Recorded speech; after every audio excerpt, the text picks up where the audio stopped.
Assalamualaikum warahmatullahi wabarakatuh. Selamat pagi anak-anak. Bagaimana kabarnya hari ini? Semoga kita selalu dalam keadaan sehat, dimudahkan dalam menimba ilmu, dan selalu dalam lindungan Allah Subhanahu wa Ta'ala. Jangan lupa 3M-nya harus kita selalu terapkan ya, sesuai dengan protokol kesehatan. Oke, semoga hari ini selalu semangat dalam belajar ya. Hari ini kita sudah memasuki tema 9 ya, kayanya negeriku. Jadi di sini tujuan pembelajaran kita ya. Yang pertama, tujuannya adalah siswa dapat mengenal lingkungan alam dengan penuh kepedulian dan tanggung jawab. Yang kedua, siswa dapat memahami hak dan kewajiban terhadap lingkungan dengan penuh kepedulian. Yang ketiga, siswa dapat mengidentifikasi berbagai sumber energi yang ada di sekitarnya dengan penuh tanggung jawab. Nah, jadi anak-anak bisa lihat di subtema 1 ya, kekayaan sumber energi di Indonesia. Jadi di sini ada sebuah gambar bendungan dan energi listrik. Jadi, apakah air dan listrik itu termasuk sumber energi? Ya iya, ya. Jadi air dan listrik itu memang termasuk sumber energi. Kemudian berapa banyak sumber energi yang ada di tempat tinggal kita? Banyak ya, mulai dari sumur, kemudian sungai, kemudian ada ini juga ya, hawa, kemudian ada termasuk danau ya, laut dan sebagainya. Berapa sering kita menggunakan energi listrik dan air dalam kehidupan sehari-hari kita? Oh, sering sekali ya. Jadi kita nggak bisa lepas, mulai dari kita minum, mencuci, kemudian mandi, dan sebagainya. Itu memerlukan energi air dan listrik. Kemudian di pembelajaran 1 kita lihat ya, ada sebuah gambar. Nah, di sini air itu memiliki manfaat yang sangat besar sekali bagi kehidupan kita. Ya, termasuk sebagai manfaat air itu termasuk sebagai pembangkit listrik tenaga air. Nah, kemudian kita buka di halaman 4-nya. Di sini, pembangkit listrik tenaga air itu adalah salah satu upaya yang dapat dilakukan untuk memenuhi seluruh kebutuhan pasokan listrik bagi masyarakat. Jadi, ketersediaan air itu merupakan salah satu alasan yang paling mendasar untuk membangun pembangkit listrik tenaga air di Indonesia. Jadi nggak heran nih ya, kalau kita punya banyak waduk dan bendungan, karena itu merupakan salah satu rangkaian sistem dari pembangkit listrik tenaga air. Nah,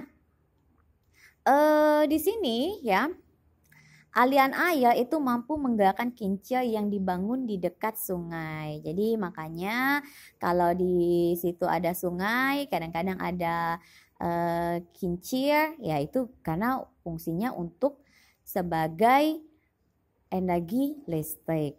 Nah, apa fungsi A dalam pembangkit listrik tenaga air itu? Fungsinya ya, itu untuk menggerakkan turbin yang akan membangkitkan energi listrik. Nah, jadi kenapa untuk menghasilkan listrik itu perlu dibangun sebuah bendungan? Ya, karena bendungan dapat dijadikan energi listrik dengan aliran air dari bendungan atau waduk digunakan untuk menggerakkan turbin untuk kemudian membangkitkan energi listrik. Kemudian adakah pembangkit listrik tenaga air di daerahmu? Ada ya. Kalau di kita mulai dari PLTA itu di air Anyir, kemudian kalau dari Sungai Liat ke Pangkal juga ada ya, ke area situ ya. Kemudian di sini kita lihat lagi. Nah, lingkungan. Jadi kita nggak bisa lepas ya, kehidupan manusia itu nggak bisa lepas dari lingkungan alam maupun lingkungan sosial. Apa sih lingkungan? Nah, lingkungan itu adalah segala sesuatu yang ada di sekitar manusia yang mempengaruhi kehidupan manusia. Kemudian ada berapa jenis lingkungan? Ada 2 ya, lingkungan alam dan lingkungan sosial atau lingkungan biotik dan abiotik. Kemudian apakah lingkungan hanya bermanfaat bagi manusia? Ya enggak. Kenapa? Karena yang namanya makhluk hidup itu tetap membutuhkan lingkungan. Jadi termasuk hewan dan tumbuhan. Apa saja fungsi lingkungan bagi manusia? Jadi fungsi lingkungan itu bagi manusia sebagai tempat mencari makan, sebagai tempat bekerja, dan sebagai tempat tinggal. Kemudian yang terakhir, kenapa lingkungan itu bisa mempengaruhi aktivitas manusia? Jadi karena dalam menjalani kehidupan dan segala bentuk kegiatan dalam pemenuhan kebutuhannya, manusia senantiasa beradaptasi atau menyesuaikan dirinya dengan lingkungan. Oke, lanjut lagi ya di pembelajaran kedua. Hak kita terhadap lingkungan. Jadi hak kita juga punya hak ya terhadap lingkungan. Apa saja haknya? Yang pertama, 1, menikmati lingkungan segar. Kemudian hidup nyaman dan aman. Menggunakan energi seperti listrik. Memanfaatkan sumber daya alam. Dan terbebas dari polusi. Kemudian kita juga punya kewajiban nih. Apa kewajiban kita? Yang pertama, membersihkan lingkungan dari sampah. Kemudian menjaga hutan agar tidak gundul. Terus menjaga sungai agar tidak tercemar oleh sampah dan limbah. Mengurangi polusi udara dan menerapkan perilaku hemat energi. Tanggung jawab kita juga terhadap lingkungan ada. Ya pasti pertama membersihkan lingkungan dari sampah. Kemudian yang kedua menjaga sungai tetap bersih. Yang ketiga menjaga agar udara tetap bersih dan terhindar dari polusi. Yang keempat merawat pohon dan tanaman sehingga lingkungan tetap asri. Dan yang kelima menjaga hewan dan tumbuhan dari terjadinya kepunahan. Nah, di sini ada juga nih kita akan mempelajari sebuah nada. Jadi nada itu adalah bunyi yang beraturan dan memiliki frekuensi tertentu. Jadi dalam setiap musik itu setiap nada memiliki tinggi nada atau tala tertentu ya, seperti ini.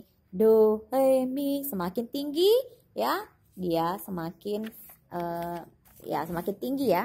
Jadi nada itu dapat diatur dalam tangga nada yang berbeda-beda. Sering diistilahkan dengan not ya. Oke, kemudian tempo merupakan ukuran kecepatan musik dalam birama lagu atau cepat lambatnya lagu dinyanyikan.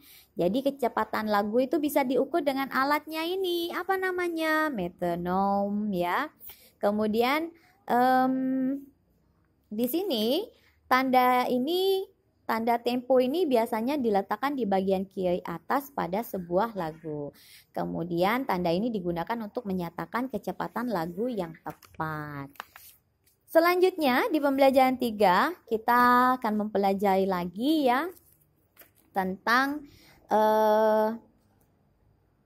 bangsa Indonesia yang memang kaya sekali ya. Jadi di sini sumber energi kita mulai dari minyak, gas bumi atau migas sampai yang bukan minyak dan gas bumi atau non migas. Nah, jadi di sini sumber energi yang tidak dapat diperbaharui itu pada umumnya adalah minyak dan gas. Contohnya adalah batu bara, gas alam dan hasil tambang lainnya. Jadi minyak bumi dan batu bara itu merupakan sumber energi yang berasal dari tumbuhan dan makhluk hidup yang kecil yang terpendam selama jutaan tahun. Jadi kalau digunakan terus ya pasti akan habis ya. Dan dibutuhkan waktu berjuta-juta tahun agar minyak bumi dan gas itu ada lagi. Jadi makanya kita harus hemat energi. Kemudian sumber energi yang dapat diperbaharui. Ya, jadi kalau sumber energi yang dapat diperbarui itu adalah air, matahari, hewan, tumbuhan. Nah, di sini ya, jadi ada sebuah peta konsep manfaat energi matahari bagi hewan, bagi manusia, bagi tumbuhan, dan bagi alam. Jadi manfaatnya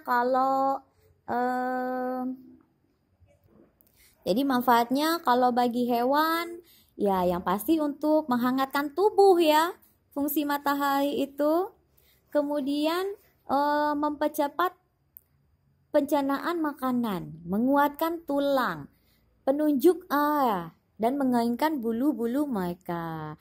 Kalau bagi manusia, ya pembangkit listrik, kemudian sebagai kesehatan tulang juga, kemudian energi tanpa batas ya, karena dia dapat diperbarui.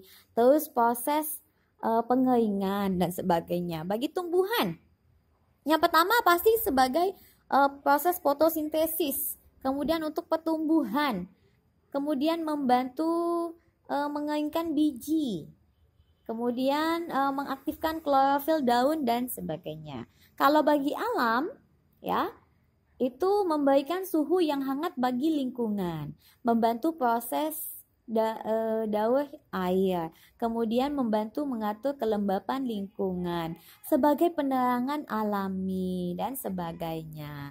Oke, sampai di sini pelajaran kita hari ini. Semoga anak-anak selalu semangat ya, dan jangan lupa belajar dan selalu berdoa untuk kebaikan diri kita sendiri. Oke, sampai jumpa dan selamat belajar.